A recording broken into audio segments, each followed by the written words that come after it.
Það var ljóst frá upphafi að erfitt verkefni biði Vestramanna gegn einu af tveimur bestu liðum Lettlands ytra í dag. RFS er á toppi lettnesku deildarinnar og stýrði ferðinni í leiknum.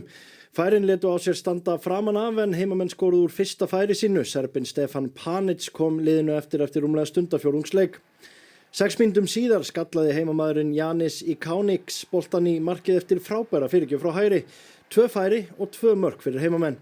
Lítil breyting var á yfirbörnunum þó að færin létu á sér standa eftir annað markið en það var undir lok fyrri hálfleiks að Marvin Valdimarsson varði hörkuskot utan af velli beint fyrir fætur Kamerúnans Rostad Njiki sem gerði að verkum að staðan var 3-0 þegar flautað var til leikhlés.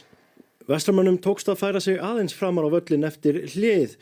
Lið átti innkast þegar rúmur stundarfjórðungur var liðinn á síðari hálfleik og eftir það myndaðist mikill darraðadans og boltinn hafnaði síðan í netinu. Hvort það er Daninn Mörfeld eða Þórður Gunnar sem verður að endingu skráður sem markaskorari fyrsta marks vestra í Evrópu verður áhugavert að sjá.